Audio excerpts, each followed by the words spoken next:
Care for the dying, not make them dead. No civilized doctor or physician should ever be able to kill someone because they are struggling with mental or physical health. Humans should never be asked to die or even get the option to medically get killed. Euthanasia and physician-assisted suicide should never be an option, but caring and healthy help is what needs to happen. The purpose of my speech is to first tell you what physician-assisted suicide and euthanasia are, then tell you why people would use these methods, and lastly, tell you why I believe that it should be illegal with reasons like morals we are breaking, how it affects society, and then give you options other than this treatment. So, what is euthanasia? Euthanasia is a painlessly killing or permitting the death of an individual who are injured beyond hope of recovery. In contrast, physician-assisted suicide is the practice of a physician providing the means for a person with decision-making capacity to take his or her own life, usually with a prescription that the patient takes themselves. Lisa Ness, in an article, Assisted Suicide, Dictionary of American History, states, arguments over the issue of assisted suicide involve emotionally and deeply personal and religious beliefs. On one side, promotes argue that people have the right to die with dignity, while their illness or disability has become so advanced that relief is unrealistic, and that doctors who help these patients are following the ill patient's wishes. Meanwhile, opponents argue that suicide in any form is immoral and that the Hippocratic Oath prohibits doctors from assisting in suicide.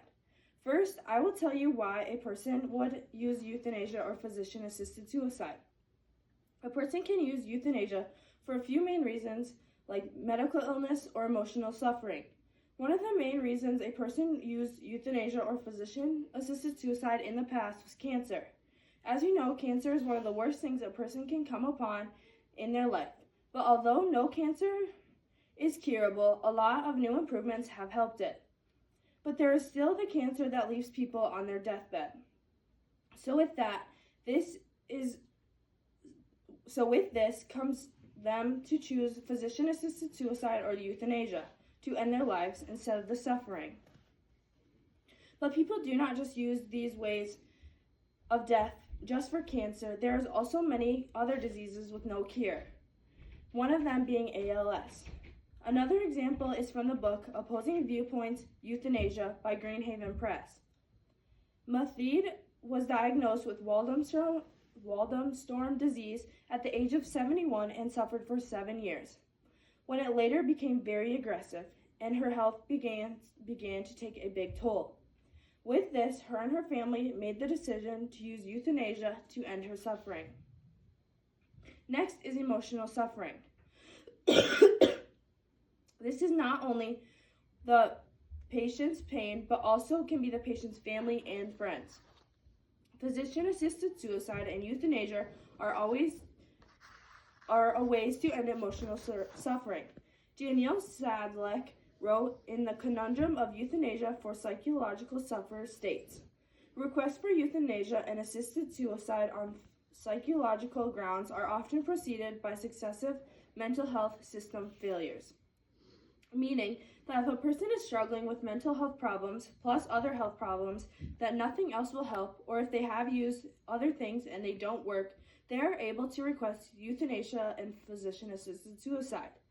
In the same article, Daniel also shares a story about a man who died from euthanasia at the age of 20 in 2019.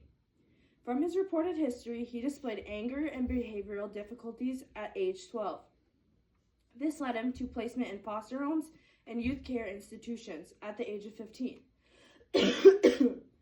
He then proceeded to attempt suicide 3 times in the same year. He was still battling with mental health and physical health problems after that for 5 more years when he, his doctors, and his family decided euthanasia was the best option. Even though the death was hard for the family, there is almost a sense of relief from watching the man suffer and struggle and knowing that he is no longer suffering. Although death is never a good thing, to some people, medically dying brings them a sense of well-being. They think that they have suffered far too long and this is the best option. Now that I have shared why physician-assisted suicide and euthanasia, what they are, and why people believe that they should be legal, I will now share why I believe they should not be legal, with reasons like the morals we are breaking, how it affects society, and lastly, other options other than euthanasia and physician-assisted suicide. First, the morals we are breaking. In an article from Medical News Today, written by Yvette Brazier, it states, several faiths see euthanasia as a form of murder and morally unacceptable. Suicide, too, is illegal in some religions. Morally, there is an argument that euthanasia will weaken society's respect for the sanctity of life.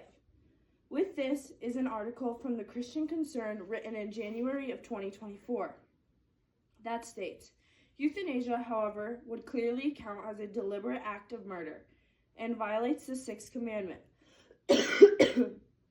which is you shall not murder.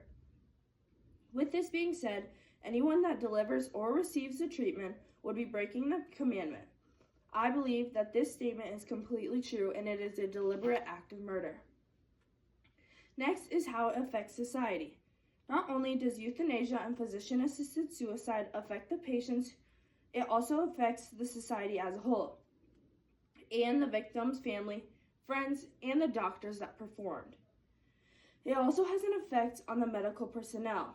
In the book Physician-Assisted Suicide, it includes an article called Doctors Should Not Help People Die, written by Ronald W. Pies. That reads, however, those doctors who participate in helping people die sometimes regret their actions. Helping patients die can take a great emotional toll on physicians. Just put yourself in their shoes.